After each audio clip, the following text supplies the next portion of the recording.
Then രണ്ട് type reading ആണ് ഇനിയുള്ളത്. That is intensive and extensive reading.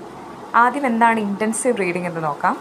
Intensive reading is aimed at mastering the structures and vocabulary part from reading four comprehension. Intensive reading എന്ന് പറയുന്നത് നമ്മളിപ്പോൾ സാധാരണ നമ്മുടെ ടെക്സ്റ്റൊക്കെ നമ്മൾ വായിക്കില്ലേ, അത് ഇൻറ്റൻസീവ് റീഡിംഗ് ആണ്. ഇവിടെ നമ്മൾ ഡീറ്റെയിൽ ആയിട്ട് അതിൻ്റെ സ്ട്രക്ചറും വൊക്കാബുലറി പാർട്ടെല്ലാം നമ്മൾ ഫോക്കസ് ചെയ്തുകൊണ്ട് വായിക്കുന്നു. The pupils have more opportunity to learn the aspects of language through intensive reading. Intensive readingലാണ് നമ്മൾ കൂടുതൽ ലാംഗ്വേജിൻ്റെ ആസ്പെക്ട്സിനെ പറ്റി പഠിക്കുന്നത്. If properly carried out, even non-native speakers of English may develop themselves better users of English than the native speakers of English in writing.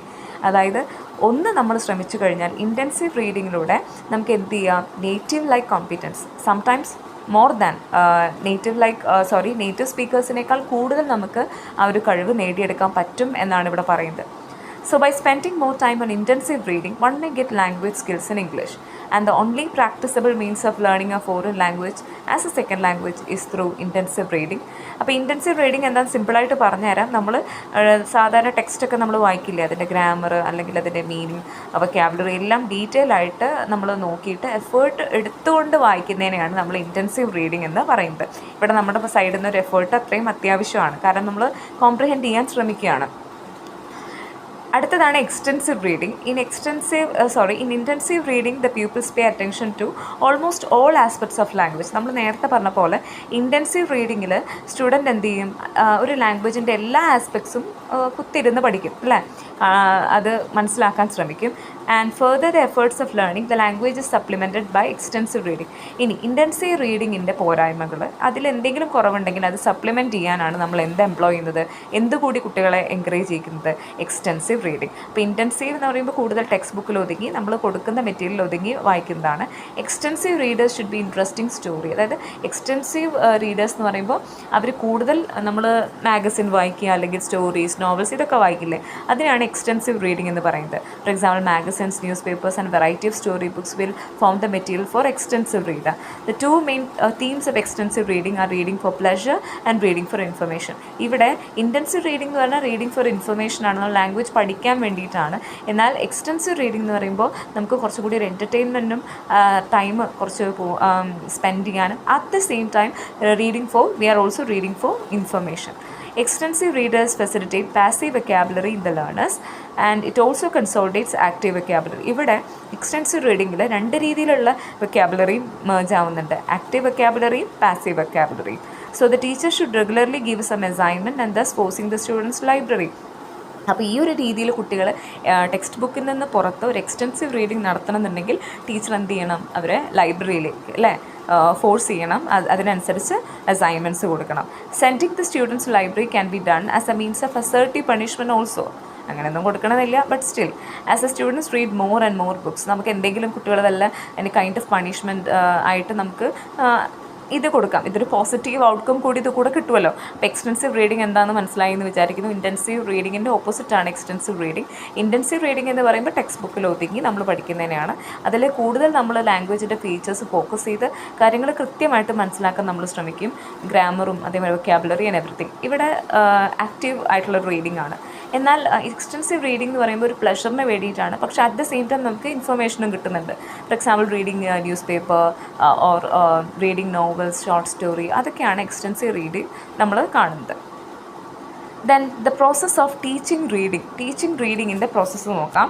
The teacher should introduce the vocabulary and structure that are used in lesson. അതായത് teacher എന്ത് ചെയ്യണം, ഏത് lesson ആണോ പഠിപ്പിക്കുന്നത് അതിലെ വൊക്കാബുലറിയും സ്ട്രക്ചറും കുട്ടികൾക്ക് introduce ചെയ്യണം. It takes up this work as an oral lesson in functional grammar. അതൊരു ഓറൽ ലെസൺ പോലെ എന്താണ് ഈ ഒരു ഫസ്റ്റ് ഒരു നമ്മൾ പറയില്ലേ ക്ലാസ്സിൻ്റെ മുന്നേ ആയിട്ട് നമ്മൾ എന്താ പറയുക, ഒരു വാമപ്പ് ആക്ടിവിറ്റി പോലെ കൊടുക്കണം. This is done before opening the textbook. He has to ensure that he teaches the words and structures with interesting illustrations contextually. നല്ല ഇല്ലസ്ട്രേഷൻസും പിക്ചേഴ്സും ഒക്കെ നമുക്ക് യൂസ് ചെയ്ത് ഇൻകോപ്പറേറ്റ് ചെയ്ത് ആ വേർഡ്സ് എല്ലാം ഇൻട്രൊഡ്യൂസ് ചെയ്ത് കൊടുക്കാം. Step 2, this is called pre-reading session. The teacher gives all necessary information that will facilitate to understand the text while reading. അടുത്തത് pre-reading session ആണ്. വായിക്കുന്നതിൻ്റെ മുന്നേ നമ്മൾ കൊടുക്കുന്നതാണ്. ആവശ്യമുള്ള എല്ലാ necessary information we are providing to our students.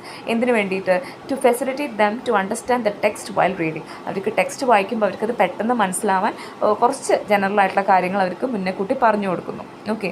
If the passage to be taught is continuation of the previous class, then the teacher has to make the students to recall what they learned in their previous class. അതായത് മുന്നേ പറഞ്ഞ കാര്യത്തിൻ്റെ continuation ആണെന്നുണ്ടെങ്കിൽ പഴയത് recall ചെയ്യാനുള്ളൊരു മൊമെൻറ്റും കൊടുക്കാം. Step 3. Model reading by the teacher. He reads out the passage with correct pronunciation, stress, intonation and pause. ഇവിടെ teacher ഒരു മോഡൽ റീഡിംഗ് നടത്തണം. അതായത് കുട്ടികൾക്ക് ഇങ്ങനെയാണ് വായിക്കേണ്ടത് എന്നുള്ള രീതിയിൽ കറക്റ്റ് ആയിട്ടുള്ള pronunciation, correct stress, intonation and pause follow ചെയ്തിട്ട് ടീച്ചർക്ക് എന്ത് ചെയ്യാം, ഒരു മോഡൽ പ്രൊവൈഡ് ചെയ്യാം. Pupils listen to the model reading of the teacher carefully. Fourth one, pupils read the passage silently. They are encouraged to consult the dictionary for word meaning and usage. ഇനി കുട്ടികൾ silent ആയിട്ട് വായിക്കട്ടെ. അപ്പോൾ അവരെന്ത് ചെയ്യാം, if they have any doubts regarding the meaning of certain words they can refer the dictionary also. Step 5. When the pupils complete silent reading, detailed study of the passage is taken up. The teacher discusses the language aspect of the passage. അത് കഴിഞ്ഞ് ഡിസ്കഷനാണ്. Silent റീഡിങ്ങിന് ശേഷം ഒരു detail study തന്നെ ആ പാസേജിൽ നടത്തുന്നു. Step 6. The teacher recapitulates. That means teacher എന്ത് ചെയ്യണമൊക്കെ കൂടി ഒന്ന് സമ്മറൈസ് ചെയ്യാണ് in order to check the understanding of pupils on the passage taught. If any further explanation is required, is given at this point. കുട്ടികളോട് എല്ലാം കൂടി ഒന്ന് sum up ചെയ്യാൻ, റീക്യാപിറ്റുലേറ്റ് ചെയ്യാൻ പറയുകയാണ്. ആൻഡ് ആഫ്റ്റർ ദാറ്റ് എന്തെങ്കിലും ഒരു മിസ്സിംഗ് പോയിന്റ് ഉണ്ടെങ്കിൽ ടീച്ചർ അത് ആഡ് ചെയ്യുന്നു. Step 7. Post reading session. Pupils work out some more exercises on vocabulary. അതായത് ടെക്സ്റ്റിന് ശേഷം നമുക്ക് ചില ആക്ടിവിറ്റീസ് ഉണ്ടാകും, അത് കുട്ടികൾക്ക് കൊടുക്കുന്നു. അത് പോസ്റ്റ് റീഡിംഗ് ആണ്. Then step 8, loud reading by the pupils. Some teachers follow this loud reading after his model reading. Last one, loud reading ആണ്. ലൗഡ് റീഡിംഗ് എന്ന് പറഞ്ഞാൽ കുട്ടികളെ ഉറക്കെ വായിക്കാൻ പ്രേരിപ്പിക്കുക. അതായത് നമ്മൾ മോഡൽ റീഡിംഗ് കഴിഞ്ഞ് കഴിഞ്ഞാൽ കുട്ടികൾ ലൗഡ് റീഡിങ് പ്രോത്സാഹിപ്പിക്കുക. It is a wrong method because people should not be allowed to read loud anything which they do not understand. അതായത് ചില ടീച്ചേഴ്സ് ഫോളോ ചെയ്യുന്ന ഒരു മെത്തേഡാണ് എന്ത്, ലൗഡ് റീഡിംഗ് എന്ന് പറയുന്നത്. അപ്പോൾ ഈ ലൗഡ് റീഡിംഗ് നമുക്ക് മോഡൽ റീഡിങ്ങിന് ശേഷമാണ് ലൗഡ് റീഡിംഗ് ചെയ്യുക. അപ്പോൾ ഇവിടെ പറയുന്നത് അത് റോങ് മെത്തേഡായിട്ടാണ്. പക്ഷേ പോപ്പുലർലി നമ്മളങ്ങനെ കാണാറുണ്ട്. കാരണം കുട്ടികൾ അറിയാത്ത കാര്യത്തെ ലൗഡ് റീഡിംഗ് ചെയ്യുന്നത് എൻകറേജ് ചെയ്യുന്നത് നന്നല്ല എന്നാണ് പറയുന്നത്. ബട്ട് ബേസിക്കലി പക്ഷേ നമ്മളത് ചെയ്യിക്കാറുണ്ട്. കാരണം നമ്മൾ അവരെ കറക്റ്റ് ചെയ്യുന്ന ഒരു ആസ്പെക്റ്റ് ആണെങ്കിൽ we can do, but otherwise it is not encouraged to make them read louder. Okay, അതാണ് പറയുന്നത് pupils should not be allowed to read aloud anything which they do not understand. അവർക്ക് അറിയാത്ത കാര്യം ഉറക്കെ അവരെ കൊണ്ട് വായിപ്പിക്കുന്നതിൽ അർത്ഥമില്ല എന്നാണ് പറയുന്നത്. പക്ഷെ അല്ലാന്നുണ്ടെങ്കിൽ അവരെ കറക്റ്റ് ചെയ്യാനുള്ള അവരുടെ വൊക്കാബുലറിയോ അല്ലെങ്കിൽ പ്രൊനൗൺസിയേഷനോ കറക്റ്റ് ചെയ്യാനെന്നുള്ള അർത്ഥത്തിൽ വേണമെങ്കിൽ നമുക്കത് ഇൻകോപ്പറേറ്റ് ചെയ്യാം. Otherwise we have to avoid this loud reading of the students. ഇനി റീഡിങ്ങിൻ്റെ രണ്ട് ആസ്പെക്റ്റാണ്, സ്കിമ്മിങ്ങും സ്കാനിങ്ങും. Okay, first one, skimming. Reading over the surface of the piece of writing or glancing rapidly through a text to find out its general content, central ideas or gist is called skimming. അതായത് skimming എന്ന് പറയുന്നത് നമ്മളൊരു text കിട്ടിയാൽ നമ്മൾ വെറുതെ ഓടിച്ചു പോകില്ലേ, അതിൻ്റെ മെയിൻ ആയിട്ടുള്ള ഐഡിയാസിലൂടെ വെറുതെ നമ്മളിങ്ങനെ ഓടിച്ചു പോകും, ജനറൽ ആയിട്ടുള്ള കോണ്ടന്റിലൂടെ ഓടിച്ചു പോകും. അതിനെയാണ് നമ്മൾ സ്കിമ്മിംഗ് എന്ന് പറയുന്നത്. Skimming is a reading skill that helps on deciding whether the book is worth reading or not. അതായത് ഒരു ടെക്സ്റ്റ് വർത്ത് റീഡിംഗ് ആണോ, വായിക്കാൻ കൊള്ളാവോ, അതെന്ന് നമ്മൾ ശ്രദ്ധിക്കുന്നത്. ഇപ്പോൾ ഞങ്ങളാണെങ്കിലും ടീച്ചേഴ്സ് നിങ്ങൾക്ക് തരുന്ന മെറ്റീരിയൽസ് എല്ലാം ഒന്ന് സ്കിമ്മിങ് കഴിഞ്ഞതായിരിക്കും. സ്കിമ്മിംഗ് എന്ന് പറഞ്ഞാൽ നിങ്ങൾക്ക് തരാൻ ഉതകുന്ന ഒരു പേപ്പറാണോ എന്ന് സ്കിം ചെയ്ത് നോക്കും. സ്കിമ്മിംഗ് എന്ന് പറഞ്ഞാൽ ഓടിച്ചൊന്ന് വായിച്ച് നോക്കും. You allow your eyes to travel vertically, അല്ലെങ്കിൽ സിക്സാക്ക് ആയിട്ട് നിങ്ങൾ അതിലേക്ക് ഇമ്പോർട്ടൻറ്റ് പോയിൻറ്റ്സിലേക്ക് ഒന്ന് കണ്ണോടിക്കും. The reader has conscious efforts while skimming through, leaving quite meticulously the unwanted ones and concentrating on the main ideas. ഇവിടെ നമുക്കുള്ള കഴിവ് നമ്മൾ വളരെ കൃത്യമായിട്ട് മെയിൻ ഐഡിയാസിൽ മാത്രമേ നമ്മുടെ കണ്ണോടിക്കുന്നുള്ളൂ. അൺവാണ്ടഡ് വൺ എല്ലാം നമ്മൾ സ്കിപ്പ് ചെയ്യുന്നു. എന്തിനു വേണ്ടിയിട്ടാണ്? To check whether this one is good or not. Skimming is like a bird flying and still catching its prey. ഇവിടെ ഒരു കിളിയെ പോലെയാണ് കമ്പയർ ചെയ്യുന്നത് സ്കിമ്മിങ്. പറക്കുന്നുണ്ടെങ്കിൽ പോലും കാര്യം നടക്കുന്നുണ്ട്. അതായത് നമ്മൾ എന്താണ് അതിൻ്റെ മേലെ കൂടെ ജസ്റ്റ് കണ്ണോടിക്കുകയാണെങ്കിലും ഇമ്പോർട്ടൻറ്റ് ഇൻഫോർമേഷൻ എല്ലാം നമ്മുടെ കണ്ണിൽ പ്രിൻറ്റഡ് ആവുന്നുണ്ട്. അതായത് നമ്മൾ ശ്രദ്ധിക്കുന്നുണ്ട്. ഇതിനെയാണ് സ്കിമ്മിംഗ് എന്ന് പറയുന്നത്. Skimming depends on speed and comprehension. If you compromise speed for comprehension and comprehension for speed, then what you read cannot be called skimming. നമുക്ക് പെട്ടെന്ന് വായിച്ചു നോക്കണം, അവിടെ നമ്മൾ മനസ്സിലാവുന്നത് കോംപ്രമൈസ് ചെയ്യുക, അല്ലെങ്കിൽ മനസ്സിലാവുന്നത് സ്റ്റക്ക് ചെയ്തിട്ട് വെറുതെ സ്പീഡിന് രണ്ടിനെ അങ്ങോട്ടും ഇങ്ങോട്ടും കോംപ്രമൈസ് ചെയ്താൽ അവിടെ സ്കിമ്മിങ് നടക്കില്ല. സ്കിമ്മിംഗ് എന്ന് പറഞ്ഞാൽ പെട്ടെന്ന് നടക്കുന്നതാവണം, പെട്ടെന്ന് കാര്യങ്ങൾ മനസ്സിലാക്കി എടുക്കും വേണം. ഈ രണ്ടും സൈഡ് ബൈ സൈഡ് പോയാൽ മാത്രമേ സ്കിമ്മിംഗ് എന്നുള്ളൊരു പ്രോസസ്സ് നടക്കുള്ളൂ. അപ്പോൾ സ്കിമ്മിങ്ങിൻ്റെ അടുത്തൊരു സ്റ്റേജാണ് സ്കാനിങ്. സ്കാനിങ് എന്ന് പറയുന്നത് reading through the passage in order to search for specific item or piece of information. നമ്മളൊരു പെർട്ടിക്കുലർ ഇൻഫർമേഷന് വേണ്ടിയിട്ട് തിരയുന്ന, അതായത് വളരെ ഡീപ്പായിട്ട് തിരയുന്ന ആ ഒരു പ്രോസസ്സിനെയാണ്, റീഡിങ് പ്രോസസ്സിനെയാണ് സ്കാനിങ് എന്ന് പറയുന്നത്. The skill therefore also involves the ability to reject or pass over irrelevant information. ഇവിടെയും നമുക്ക് എന്താണ് ഒരു എബിലിറ്റി ഉണ്ട്, കാരണം ആവശ്യമില്ലാത്തത് കളയാനും ഇറലവൻ്റ് ആയിട്ടുള്ള ഇൻഫർമേഷൻ കളയാനും നമുക്ക് ആവശ്യമുള്ളത് സ്കാൻ ചെയ്തെടുക്കുകയാണ്. Scanning also requires a conscious speed. While you skim through a material you try to get the general idea of the material, but you scan a material you get specific information. അതായത് നിങ്ങൾ skim ചെയ്യുമ്പോൾ അപ്പം നമുക്ക് doubt വരും, എന്താണ് സ്കിമ്മിങ്ങും സ്കാനിങ്ങും തമ്മിലുള്ള difference. Skim ചെയ്യുമ്പോൾ നിങ്ങൾ എന്താ ചെയ്യുന്നത്, നിങ്ങൾ ആ മെറ്റീരിയലിൻ്റെ എല്ലാ മെയിൻ പോയിൻറ്റ്സും നോക്കി വെച്ചിട്ട് നിങ്ങൾ ആ മെറ്റീരിയലിൻ്റെ ജനറൽ ഐഡിയ ആണ് ഉണ്ടാക്കുന്നത്. എന്നാൽ സ്കാനിങ് ചെയ്യുന്ന സമയത്ത് നിങ്ങൾ സ്പെസിഫിക് ഇൻഫർമേഷൻ മാത്രം ക്യാച്ച് ചെയ്യാൻ നോക്കുന്നു. When you scan, you are conscious of avoiding all other words, however important they are, and your main purpose is to locate the specific information. ഇപ്പോൾ ഒരു വാസ്റ്റ് എമൗണ്ട് ഓഫ് ഇൻഫർമേഷൻ തരുന്ന ഉള്ളൊരു document ആണെന്നുണ്ടെങ്കിൽ നിങ്ങൾ search ചെയ്യുന്ന particular content ആ ഭാഗത്തിനെ മാത്രം scan ചെയ്തെടുക്കുന്നതിനെയാണ് scanning എന്ന് പറയുന്നത്.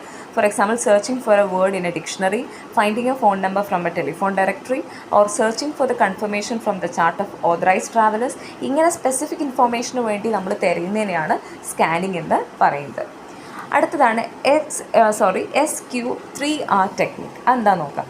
Teaching of English aims at making the learner to be an independent reader. ഇപ്പോൾ നമ്മൾ ടീച്ചിങ് ഓഫ് ഇംഗ്ലീഷ് എന്നതുകൊണ്ട് ഉദ്ദേശിക്കുന്നത്, നമ്മൾ എയിം ചെയ്യുന്നത് ലേണറിനെ ഒരു ഇൻഡിപെൻഡൻറ്റ് റീഡറാക്കി മാറ്റുക എന്നാണ്. An efficient reader should be able to read and comprehend the content that he reads. അല്ലേ, നല്ലൊരു റീഡർ ആണെന്നുണ്ടെങ്കിൽ താൻ വായിക്കുന്ന കാര്യം മനസ്സിലാക്കാനും അത് കോംപ്രഹെൻഡ് ചെയ്യാനും ഉള്ളൊരു കഴിവ് വേണം. To become an efficient reader, he has to possess some steady techniques. ഒരു നല്ലൊരു എഫിഷ്യൻറ്റ് റീഡർ ആണെങ്കിൽ certain steady techniques അഡോപ്റ്റ് ചെയ്യണം. Reading enables the reader to know what information the author wants to pass on to him. Reading എന്തിന് help ചെയ്യുന്നു? The reader to know what information the author wants to pass on to him. അതായത് reading enables the reader to know what information, അല്ലെ, ഏത് information author wants to pass on to him. അതായത് താൻ വായിക്കുന്ന മെറ്റീരിയലിൽ author എന്താണോ തൻ്റെ അടുത്തേക്ക് അല്ലെങ്കിൽ റീഡറിലേക്ക് പാസ് ചെയ്യുന്നത് എന്നുള്ളത് ഒരു എഫിഷ്യൻറ്റ് റീഡർ ആണെന്നുണ്ടെങ്കിൽ അത് മനസ്സിലാക്കിയെടുക്കാനുള്ള കഴിവുണ്ടാവും. A skilled reader is not a passive recipient of what the writer wants to say. നല്ല കഴിവുള്ള റീഡർ ആണെന്നുണ്ടെങ്കിൽ ഓതർ എന്ത് പറഞ്ഞു അത് അങ്ങനെ സത്യമാണെന്ന് വിശ്വസിക്കുന്ന ഒരാളാവില്ല. But he will comprehend more than what the writer intended to convey. അതായത് റൈറ്റർ ഉദ്ദേശിക്കുന്നതിന് അപ്പുറം വായിച്ചെടുക്കാനുള്ളൊരു കഴിവ് ആർക്ക് വേണം? റീഡർക്ക് വേണം. ഓക്കെ, സോ നമുക്കൊരു ഇപ്പോൾ ഒരു പോയമാണ് നിങ്ങൾ റീഡ് ചെയ്യുന്നുണ്ടെങ്കിൽ ഒരു കംപ്ലീറ്റ് അണ്ടർസ്റ്റാൻഡിങ്, ഒരു സർഫസ് ലെവൽ മീനിങ്ങിനപ്പുറം നമുക്ക് കൂടുതൽ കോംപ്രിഹെൻഡ് ചെയ്തെടുക്കാൻ ഒരു ഗുഡ് റീഡറിന് സാധിക്കും. ഓക്കെ, അപ്പോൾ നമ്മൾ നേരത്തെ പറഞ്ഞ പോലെ ഈ SQ3R, അല്ലേ, അതെന്താണ് ആ ഒരു ടെക്നിക്ക് എന്ന് നമുക്ക് നോക്കി നോക്കാം. S stands for survey, Q stands for question, 3R stands for read, recite and review. നോക്കി നോക്കാം. Survey means the rapid glancing over the book that the reader intends to read for assessing the book. നമ്മൾ ആദ്യം ഒരു book കിട്ടുന്ന സമയത്ത് ആദ്യം ഒരൊറ്റ നോട്ടം നോക്കും, അല്ലേ, ബുക്കിലൂടെ ഒരു നോട്ടം നോക്കും. എന്തിനു വേണ്ടിയിട്ടാണ്? To assess the book. ഈ ബുക്ക് നല്ലതാണോ? നിങ്ങൾ ലൈബ്രറി പോകുമ്പോൾ നിങ്ങൾ ജസ്റ്റ് ഇമാജിൻ ചെയ്യുക, നിങ്ങളാ ചെയ്യുന്നത്, നിങ്ങളൊരു സർവേ ആണ് നടത്തുന്നത്. It is like the trial run. ഒരു ട്രയലാണ് done on the rails before the original train is run. അതായത് ഒറിജിനൽ ട്രെയിൻ പോകുന്ന മുന്നേ നമ്മളൊരു ട്രയൽ നടത്തില്ലേ, അതുപോലത്തെ ഒരു പ്രോസസ്സാണ് survey. Surveying as a technique is applied in reading also. The reader turns the pages randomly. Just നമ്മൾ ഉള്ളിലും, അതായത് കോണ്ടൻറ്റിലും നമ്മളിങ്ങനെ ചെയ്യാറുണ്ട്, വെറുതെ റാൻഡംലി ഇങ്ങനെ മറിച്ച് നോക്കും, ജസ്റ്റ് സബ് ഹെഡിങ്സ് നോക്കും, എന്നിട്ട് അതിൽ ചിത്രങ്ങളുണ്ടോ നോക്കും, എന്നിട്ട് എന്താണ് whether it is like interesting or not, ഇതൊക്കെ ചെക്ക് ചെയ്യാൻ നമുക്ക് ഈ ഫസ്റ്റ് ഇനീഷ്യൽ സർവേ ഹെൽപ്പ് ചെയ്യും. Next technique, question. The next step is questioning. Questions are asked on the headings and subheadings in order to reaffirm the need for reading the text. അതായത് നമുക്ക് അതിൻ്റെ ഹെഡിങ്സും sub ഹെഡിങ്സിൻ്റെ ബേസിൽ നമ്മുടെ ഉള്ളിൽ ഒരുപാട് questions ചോദിക്കപ്പെടും. Whether it is good to read or not. The more questions that are asked on the headings and subheading, the better insight that the reader gets on the text. Questions should be made on the basis of the need of the reader. This stage is also before taking up reading. അതായത് exact റീഡിങ്ങിൻ്റെ മുന്നേ നമ്മൾ ആ ടൈറ്റിലിൻ്റെ ഹെഡിങ്ങും അല്ലെങ്കിൽ sub ഹെഡിങ്ങൊക്കെ പറയുമ്പോൾ ഇതെന്താണ് സംഭവം എന്നുള്ളതിൻ്റെ type of curiosity, അല്ലെങ്കിൽ ഇതെന്താണ്, എന്തുകൊണ്ടായിരിക്കും ഇതിങ്ങനെ കൊടുത്തിട്ടുണ്ടാവുക, ഇതിൻ്റെ ഹെഡിങ് എന്തുകൊണ്ടായിരിക്കും ഇങ്ങനെ വന്നത്, ഇങ്ങനെ ഒരുപാട് മില്യൺസ് ഓഫ് ക്വസ്റ്റ്യൻ നമ്മുടെ മനസ്സിലേക്ക് പ്രോപ്പ് ചെയ്ത് വരികയാണെന്നുണ്ടെങ്കിൽ അതിൻ്റെ അർത്ഥം എന്താണ്? ഇറ്റ് മസ്റ്റ് ബി റെഡ് എന്നാണ്. then read. They would have understood something of the text from the survey. അപ്പോൾ സർവേ എന്നുള്ളൊരു പൊസിഷൻ കഴിയുമ്പോൾ ഏകദേശം ആ ടെക്സ്റ്റിനെ പറ്റി ഒരു ചെറിയൊരു ഐഡിയ കിട്ടിയിട്ടുണ്ടാവും, ഒരു peripheral idea. He conducted on the book and the questioning that he made on the headings and sub headings. അതായത് ആദ്യം സർവേ കഴിഞ്ഞ് ഹെഡിങ്സും സബ് ഹെഡിങ്സും കഴിഞ്ഞിട്ട് സബ് ഹെഡിങ്സ് ഒക്കെ നോക്കിയിട്ട് എക്സാക്റ്റ് ആയിട്ട് കുറച്ച് ഐഡിയാസ് കിട്ടിയതിന് ശേഷം അടുത്ത സ്റ്റേജ് എന്ന് പറയുമ്പോൾ റീഡിങ് സ്റ്റേജ് ആണ്. Well going through the text he will now understand the main points. ഇനി എക്സാക്ട്ലി വായിക്കുമ്പോൾ മെയിൻ പോയിൻറ്റ്സ് എല്ലാം മനസ്സിലാക്കുന്നു. he or she may concentrate on the illustration, ചിത്രങ്ങൾ നോക്കുകയാണ്. And with proper surveying and questioning now, he will even be able to anticipate what may come next. അതായത് ഒരു നല്ലൊരു റീഡറാണെന്നുണ്ടെങ്കിൽ അടുത്ത പേജുകളിൽ എന്ത് വരും എന്നുള്ളതിനെ പറ്റി ആൻറ്റിസിപ്പേറ്റ് ചെയ്യാനും എക്സ്പെക്റ്റ് ചെയ്യാനും അല്ലെങ്കിൽ ഒരു ക്യൂരിയോസിറ്റി ജനറേറ്റ് ചെയ്യാനും അല്ലെങ്കിൽ പ്രെഡിക്റ്റ് ചെയ്യാനുള്ള കഴിവ് ആ റീഡർക്ക് ഉണ്ടാവും. Then recite. The reader tells whatever he learned to others. താൻ വായിച്ചത് മറ്റുള്ളവർക്ക് റിസൈറ്റ് ചെയ്ത് കൊടുക്കുന്നു. It may be to his classmate. It is also called peer teaching. നമ്മൾ വായിച്ചെടുത്ത് മനസ്സിലാക്കിയത് മറ്റുള്ളവർക്ക് ഷെയർ ചെയ്യുന്നതിനെയാണ് പിയർ ടീച്ചിങ് എന്ന് പറയുന്നത്. Reciting facilitates better recalling. കാരണം നമ്മൾ പഠിച്ചത് വേറൊരാൾക്ക് പറഞ്ഞു കൊടുക്കുമ്പോൾ നമ്മളത് മനസ്സിൽ വല്ലാതെ തറഞ്ഞു നിൽക്കുന്നത്, അത് ഒരിക്കലും നമ്മൾ മറക്കില്ല. ഇതേ മെത്തേഡാണ് റിസൈറ്റിംഗ് എന്ന് പറയുന്നത്. അപ്പോൾ റീഡിങ്ങിന് ശേഷം നടക്കുന്നതാണ് റിസൈറ്റിംഗ്. റിസൈറ്റിങ്ങിൽ രണ്ട് കാര്യങ്ങളാണ്. We are recalling and there is a retention of ideas. അല്ലേ, നമ്മൾ നമ്മുടെ പെർസെപ്ഷനും കോംപ്രഹെൻഷനും ഈ രണ്ട് കാര്യങ്ങളും അവിടെ അവിടെ ഒരു റിട്ടൻഷൻ നടക്കുകയാണ്. അവിടെ നമ്മൾ എന്ത് ചെയ്യാണ്, നമ്മുടെ മനസ്സിലിങ്ങനെ പ്രിൻറ്റ് ചെയ്ത പോലെ നമ്മുടെ ഐഡിയാസ് അങ്ങനെ കിടക്കുകയാണ്. The way reciting is very useful to present the point in sequential order and a need for retention. അതായത് റിട്ടൻഷൻ എന്ന് പറഞ്ഞാൽ നമ്മുടെ തലയിൽ അതിങ്ങനെ സ്റ്റോർ ചെയ്ത് വെക്കാൻ അതായത് മെമ്മറൈസേഷനെ ഹെൽപ്പ് ചെയ്യുന്ന ഒരു പ്രോസസ്സ് കൂടിയാണ് റിസൈറ്റിംഗ്. അതായത് നമ്മൾ പഠിച്ചത് നമ്മൾ വായിച്ച് മനസ്സിലാക്കിയത് we are reciting to others and it helps recalling the information and also storing the information in our head. Last one, review. Review is the last step in XQ3R technique of reading. Review means periodical revision of the things that are learned. അതായത് നമ്മൾ പഠിച്ച കാര്യങ്ങൾ periodically revise ചെയ്യുന്നതിനെയാണ് നമ്മൾ review എന്ന് പറയുന്നത്.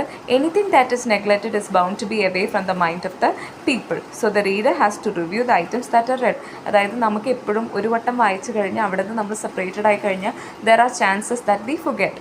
അത് മറക്കാതിരിക്കാനുള്ള ഏറ്റവും നല്ലൊരു കാര്യമാണ് review through the things that we have read. It also functions as post reading. ഇതൊരു പോസ്റ്റ് റീഡിംഗ് ആക്ടിവിറ്റിയാണ്. Post reading facilitates understanding the text critically ഒരു ടെക്സ്റ്റ് അണ്ടർസ്റ്റാൻഡ് ചെയ്യാനും ഈ ഒരു പോസ്റ്റ് റീഡിംഗ് നമ്മളെ ഹെൽപ്പ് ചെയ്യും, ഓർ റിവ്യൂവിങ് നമ്മളെ ഹെൽപ്പ് ചെയ്യും.